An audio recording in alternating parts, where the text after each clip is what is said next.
Assalamualaikum teman-teman, selamat berjumpa lagi dengan saya Abdurrahman dan masih tetap di channel Abdurrahman ya. Dan masih tetap juga mengupas tentang seputaran gangguan asam lambung dan sensitif psikosomatis.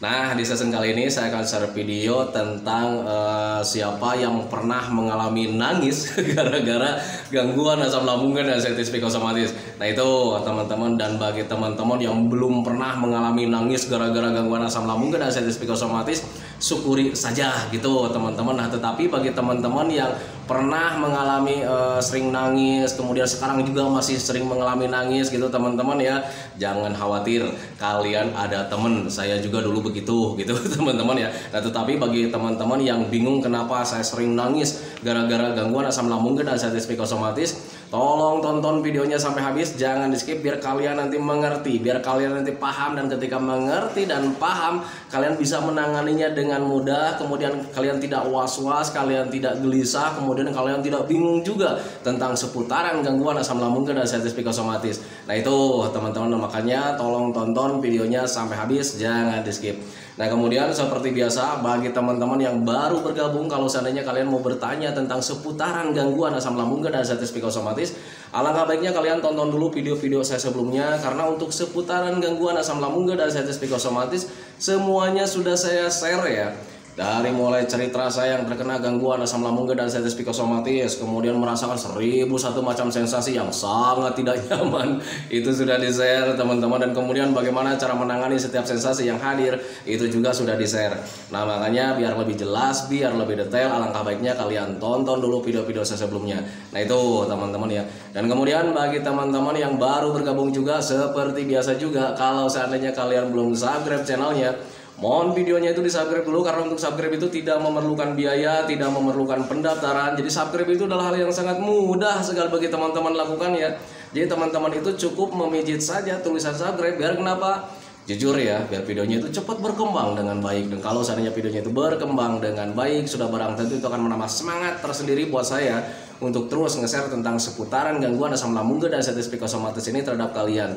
Kemudian yang lebih penting dan yang lebih utamanya, tekan juga tombol lonceng sama tombol like-nya ya, biar kalian itu dapat notifikasi atau pemberitahuan video saya yang terbaru. Karena saya itu akan terus nge-share tentang seputaran gangguan asam lambung dan sensitif psikosomatis ini terhadap kalian, dengan tujuan semoga saja videonya itu menjadi wasilah atau jalan keluar bagi kalian yang sedang mengalami gangguan asam lambung dan sensitif psikosomatis hingga membaik ya, apalagi sampai sembuh total. Amin ya rabbal alamin. Ya, minimal hanya memberikan motivasi saja, atau lebih minimalnya lagi hanya sekedar menemani kalian yang sekarang sedang merasakan tidak nyamannya dari gangguan asam lambung dan sensitif psikosomatis. Nah, itu teman-teman ya. Nah, kembali lagi ke topik utama teman-teman ya. Untuk orang-orang yang terkena gangguan asam lambung dan sensitif psikosomatis, ada kalanya pernah mengalami sering nangis gara-gara gangguan asam lambung dan sensitif psikosomatis. Termasuk saya dulu juga begitu gitu teman-teman. Jadi ketika merasakan gangguan asam lambung dan sensitif psikosomatis gitu teman-teman, dengan jangka waktu lama gitu teman-teman ya, pernah lah mengalami sering nangis gitu teman-teman ya.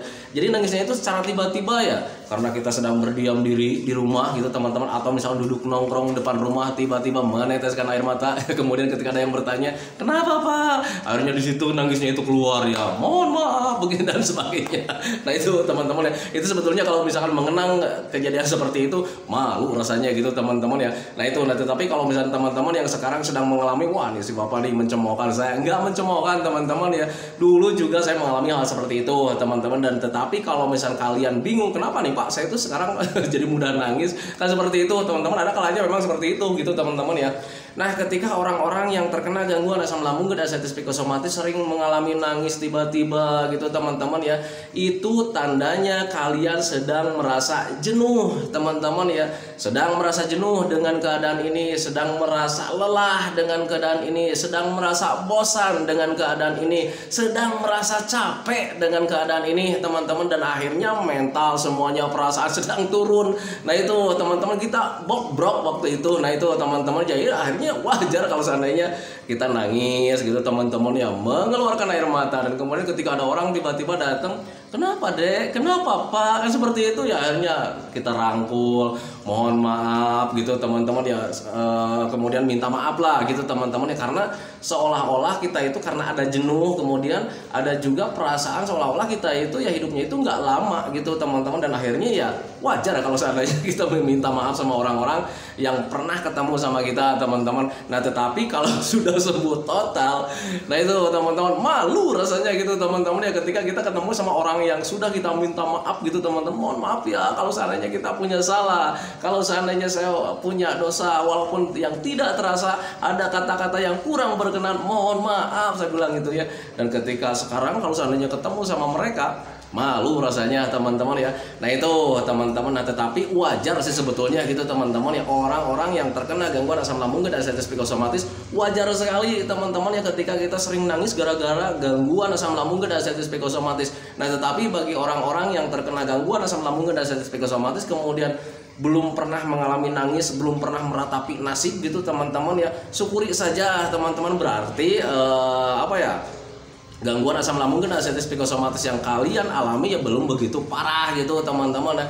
Nah tetapi kalau misal ada orang-orang yang terkena gangguan asam lambung dan anxiety psikosomatis kemudian sering merasa jenuh gitu teman-teman dengan keadaan ini, merasa capek dengan keadaan ini teman-teman, yang merasa lelah, merasa bosan teman-teman ya, wajar sih sebetulnya ya kalau sering nangis gitu teman-teman ya. Kalau seandainya kalian sering nangis ya nggak apa-apa teman-teman, luapkan saja teman-teman, kalian nggak usah malu teman-teman ya, karena saya yakin 100% orang segagah apapun, orang seperkasa apapun teman-teman ya, kalau seandainya terkena gangguan asam lambung dan anxiety psikosomatis, saya yakin 100% mereka pasti memble teman-teman ya. Nah itu, nah makanya sekarang juga saya itu terhadap keluarga itu protektif ya, jadi semakin menjaga kesehatan mereka teman-teman ya, karena saya itu nggak mau ya keluarga saya terkena gangguan asam lambung dan anxiety psikosomatis. Makanya semenjak terkena gangguan asam lambung dan anxiety psikosomatis, saya terhadap keluarga itu menjadi protektif gitu teman-teman ya, karena saya yakin 100% kalau seandainya mereka kena, mereka juga pasti memble gitu teman-teman ya, karena gangguan ini sebetulnya tidak berbahaya, cuman rasanya yang sangat dahsyat. Nah itu teman-teman ya, nah makanya pahami saja ke sana. Jadi kalian kalau misalkan sering nangis gara-gara gangguan asam lambung dan anxiety psikosomatis, nggak usah khawatir, nggak usah malu teman-teman, nangis wajar, luapkan saja, karena ketika sudah nangis itu, jujur ya, perasaan dulu saya itu ketika terkena gangguan asam, ketika sudah nangis itu ya ada perasaan ngemplong gitu ya teman-teman, perasaan itu kita plong gitu teman-teman ya, ada rasa nyaman gitu teman-teman ya, karena ya kita itu kalau misalkan diceritakan kita itu gangguannya gangguan batin ya sebetulnya. Nah itu teman-teman, jadi ketika batin kita yang gak kuat itu ketika diluapkan dengan tangisan ya akan terasa nyaman gitu teman-teman ya. Itu pengalaman saya dulu gitu teman-teman. Jadi ketika tiba-tiba nangis, tapi tiba-tiba ketika sudah nangis itu ya ada perasaan nyaman teman-teman. Dan ternyata yaitu karena apa ya, batin yang nangis kita itu terluapkan gitu teman-teman ya.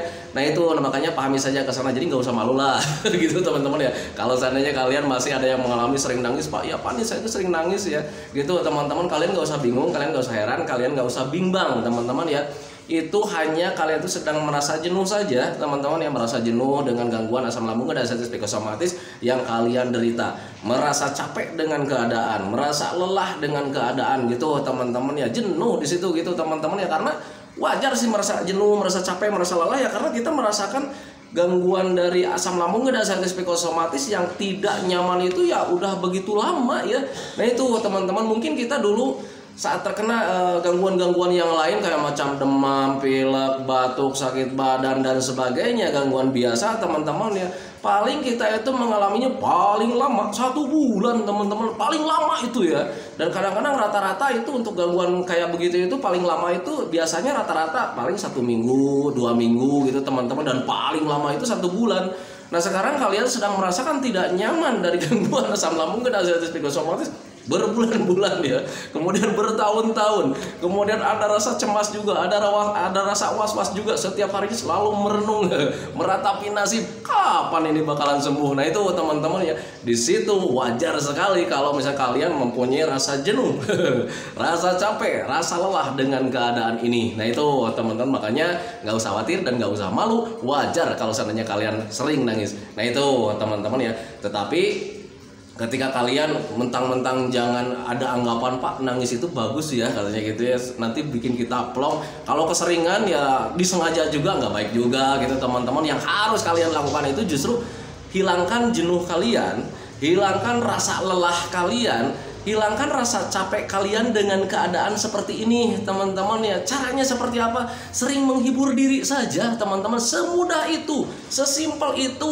teman-teman. Jangan terlalu dipikirkan tentang gangguan asam lambung dan anxiety psikosomatis. Karena apa? Karena kita tahu sendiri ya bahwa gangguan asam lambung dan anxiety psikosomatis itu tidak berbahaya sama sekali, hanya mengganggu saja, kemudian rasanya tidak nyaman saja. Cuman itu teman-teman, untuk berbahaya tidak. Nah itu teman-teman ya, kalau seandainya gangguan ini berbahaya, tengok keadaan kalian sendiri saat ini gitu teman-teman. Sekarang masih hidup.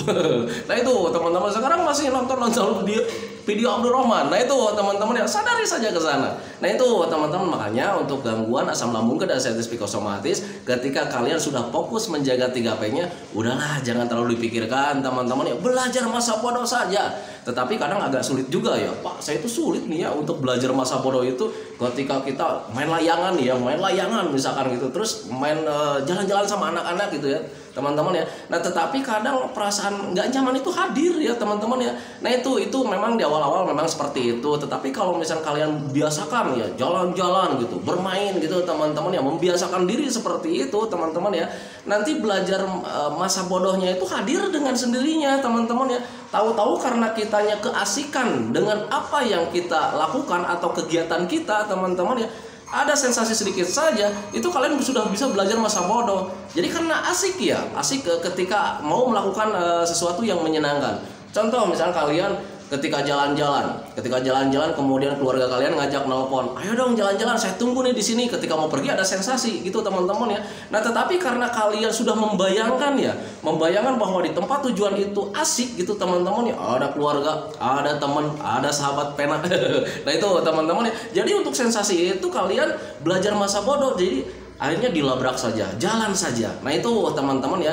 Jadi rata-rata untuk orang-orang yang terkena gangguan asam lambung dan anxiety psikosomatis, membaiknya itu karena ada rasa cuek. Dan ketika cueknya terus hadir, semakin membesar tanpa disadari, sensitif tubuh kita menjadi normal kembali. Dan kemudian sensasi yang apapun gitu teman-teman tidak akan terasa gitu teman-teman ya. Nah itu bukannya tidak hadir, tetapi tidak terasa gitu teman-teman ya. Kenapa saya katakan seperti itu? Karena sensasi-sensasi yang kalian alami saat ini, yang sering hadir di dalam diri kalian gitu teman-teman ya, dulu juga kalian mengalaminya teman-teman ya. Nah itu cuman kalian dulu itu sensitifnya tidak terlalu besar gitu teman-teman, cueknya semakin besar. Jadi sensasi apapun gitu teman-teman, ada perubahan di tubuh kalian pun kalian tidak merasakannya teman-teman, karena sensitifnya masih normal. Nah itu teman-teman. Tetapi sekarang sensitifnya masih besar, jadi ketika ada perubahan di tubuh itu ya kalian was-was, gelisah. Akhirnya ketika mentalnya belum kembali ya akhirnya mau melakukan apapun serba tidak jadi. Nah itu teman-teman ya. Nah makanya ketika kalian masih melakukan hal seperti itu, saya tanya sama Anda, mau sampai kapan kalian seperti itu? Nah itu teman-teman ya, kalau seandainya kalian pengen sembuh total, fokus sama 3P-nya, kemudian ayo mulai dari sekarang melakukan hobi-hobi yang menyenangkan, biar nanti pemikiran-pemikiran tentang negatif itu teralihkan, biar nanti perasaan-perasaan yang tidak nyaman kalian itu ya teralihkan dengan hal-hal yang menyenangkan. Nanti timbulnya itu ketika ada hal-hal yang menyenangkan, ada rasa semangat, ingin melakukannya lagi, kemudian sudah pasti kalian cueknya di situ akan hadir. Nah itu teman-teman. Nah makanya pahami saja ke sana. Jadi untuk mengusir rasa jenuh kalian, ingin mengusir rasa lelah kalian dengan keadaan seperti ini, biar kalian tidak terlalu meratapi nasib kalian. Karena kalau sering meratapi nasib kalian, nanti kalian larinya sering nangis gitu teman-teman ya. Itu dulu saya itu teman-teman, semoga saja teman-teman tidak ya. Nah itu teman-teman ya. Nah makanya ketika merasa lelah, merasa capek dengan keadaan, ya dialihkannya hanya dengan melakukan aktivitas-aktivitas yang menyenangkan gitu teman-teman. Biar kalian itu belajar masa bodoh. Nah itu teman-teman ya. Kemudian ketika kalian melakukan aktivitas yang menyenangkan juga gitu teman-teman, tetapi ingat ya, untuk makan itu jangan sampai telat gitu teman-teman ya. Diupayakan makan itu ya harus tepat pada waktunya teman-teman. Kalau misalkan kalian sekarang ini masih mengalami sering makannya itu sudah masih di 5 kali dalam satu hari gitu teman-teman, atau di 4 kali dalam sehari gitu teman-teman ya, tetapkan saja teman-teman. Nah tetapi kalau misalnya kalian bertanya juga, Pak ini saya makannya masih 5 kali, untuk berubahnya itu sampai kapan? Nah untuk berubah jam makan itu nanti lahir dengan sendirinya ketika kalian cuek. Nah itu teman-teman, jadi ketika kalian telat makan juga kalian cuek gitu teman-teman ya, belum makan nih. Tapi karena memang kalian asik dengan melakukan pekerjaan, dengan melakukan hobi-hobi yang menyenangkan, di situ ada rasa cuek gitu teman-teman. Ditambah lagi ketika kalian nggak telat makan juga tidak ada sensasi. Nah itu teman-teman ya, jadi untuk jam makan itu berubah dengan sendirinya tanpa diminta, tanpa direncanakan, tanpa bikin schedule. Nah itu teman-teman, itu yang saya alami dulu gitu teman-teman ya. Nah tetapi bagi teman-teman yang sama ya mungkin sama dengan saya, nah itu teman-teman ya. Nah makanya untuk orang-orang yang terkena gangguan asam lambung dan anxiety psikosomatis harus pintar-pintar ya, harus pintar-pintar mengolah lelah kalian, mengolah rasa capek kalian dengan keadaan ini, mengolah jenuh kalian gitu teman-teman ya. Karena ketika kalian jenuh, kemudian ketika kalian merasa lelah dengan keadaan kalian gitu teman-teman ya, itu untuk hal-hal lain itu yang negatif itu banyak sekali ya. Jujur pengalaman saya memang seperti itu. Jadi kadang selalu berpikir kapan nih saya akan sembuh gitu teman-teman ya. Kemudian berpikir lagi ke hal yang jauhnya, mungkin nih ini penyakit saya itu nggak akan sembuh-sembuh nih, mungkin saya itu akan selamanya begini. Selalu saja seperti itu. Padahal itu justru pemikiran-pemikiran yang membuat kalian yang nanti itu terpuruk semakin dalam ke hal-hal penderitaan kalian. Nah itu teman-teman, makanya pahami saja ke sana. Jadi mulai sekarang, bangkit dari mulai sekarang, jangan pernah menyerah. Ngapain menyerah gitu teman-teman ya, karena untuk aslam itu ya tidak mengganggu tidak berbahaya, hanya mengganggu saja. Kalau seandainya kalian menyerah, kalian itu tidak akan bangkit-bangkit teman-teman ya. Jangan kalah dengan perasaan kalian teman-teman. Sadari saja perasaan kalian sedang tidak nyaman karena mental kalian sedang mental tempe. Nah itu teman-teman, lawan saja ada rasa tidak nyaman, hajar saja, jalan-jalan. Nanti ketika dipaksakan suatu saat kalian itu nanti merasa nyaman dan tahu-taunya sembuh total dan penyakit ini terlupakan. Jujur sepengalaman saya memang seperti itu. Jadi gangguan asam lambung dan anxiety psikosomatis yang saya alami dulu gitu teman-teman ya, sembuhnya itu dengan terlupakan oleh apa? Oleh hal-hal yang menyenangkan. Jadi di awal-awal memang memaksakan diri. Ketika ada sensasi datang memang cukup duduk tenang gitu teman-teman. Nah ketika sensasi sudah mulai hilang gitu teman-teman, saya manfaatkan waktu itu ya, manfaatkan waktunya untuk jalan-jalan menyenangkan. Namun ketika di tempat jalan-jalan juga saya tidak berani berbohong teman-teman ya, itu sensasi hadir ada gitu teman-teman ya. Nah kemudian ketika sensasi hadir, saya duduk tenang, ketika tenang saya pulang. Waktu itu di awal-awal seperti itu, selalu saja seperti itu. Nah tetapi ketika mentalnya mulai tumbuh gitu teman-teman ya, ketika sensasi hadir di tempat lain juga, atau di tempat kegiatan kita, atau di tempat jalan-jalan gitu teman-teman ya, itu sudah sudah mulai bisa menangani gitu teman-teman ya. Jadi ketika duduk tenang, akhirnya ketika duduk tenang ada pemikiran aduh mau pulang nih, tetapi karena memang pengen cepat membaik, kemudian ditambah lagi didorong lagi dengan perasaan ada rasa penasaran dengan kesenangan yang selanjutnya gitu teman-teman ya. Akhirnya untuk pulang itu tidak dilakukan, dan akhirnya lanjut lagi untuk melakukan kegiatan. Dan tahu-taunya karena memang keseringan selalu saja seperti itu, tahu-taunya ya menyenangkan gitu teman-teman ya. Apa yang di hadapan kita itu ya mulai dirasakan dengan rasa senang. Nah itu teman-teman ya. Nah itu makanya bagi teman-teman yang sekarang ingin cepat-cepat merasakan kesenangan apa yang dihadapi gitu teman-teman ya, lakukan saja metodenya, harus konsisten, jangan pernah menyerah. Nah itu teman-teman ya. Nah itu teman-teman ya, video dari saya tentang seputaran orang-orang yang terkena gangguan asam lambung dan anxiety psikosomatis yang sering merasa nangis gitu teman-teman ya. Kalian gak usah heran, kalian gak usah cemas, kalian gak usah was-was, kalian gak usah bingung. Itu tandanya kalian sedang merasakan jenuh dengan keadaan ini. Itu kalian sedang merasakan lelah dengan keadaan itu. Itu kalian sedang merasakan capeknya dengan keadaan ini gitu teman-teman. Mengingat keadaan kalian itu sekarang mengalami gangguan ini ya udah begitu lama gitu teman-teman. Tetapi pemikiran-pemikiran itu atau rasa jenuh itu gitu teman-teman harus bisa dialihkan biar kalian itu tidak sering nangis lagi. Nah itu teman-teman, biar kalian itu tidak jenuh lagi. Nah itu teman-teman ya. Nah itu teman-teman ya videonya, semoga saja videonya itu menjadi wasilah buat kalian, semoga saja videonya itu menjadi pencerahan buat kalian, semoga saja videonya itu ya hanya minimal lah sekedar menemani kalian yang sekarang sedang merasakan gangguan asam lambung dan anxiety psikosomatis, yang sedang benar tidak nyamannya.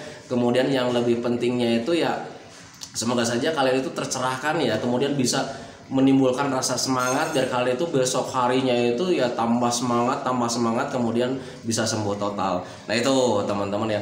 Nah sebelum videonya saya akhiri seperti biasa saya selalu mendoakan sama teman-teman itu semoga saja teman-teman itu cepat sehat lagi, cepat sembuh lagi, cepat kembali lagi keadaan kalian yang dulu, baik semangatnya, moodnya, tertawanya, pokoknya kehidupan kalian yang berwarna yang dulu itu semoga saja cepat kembali lagi, karena memang saya yakin 100% bahwa keadaan kalian yang dulu itu sangat dirindukan sekali. Nah itu teman-teman, kemudian doakan saya juga teman-teman ya agar saya itu tetap sehat, tetap kuat, tetap ceria, agar masih bisa tetap menemani kalian. Saya hentikan videonya teman-teman ya. Assalamualaikum warahmatullahi wabarakatuh.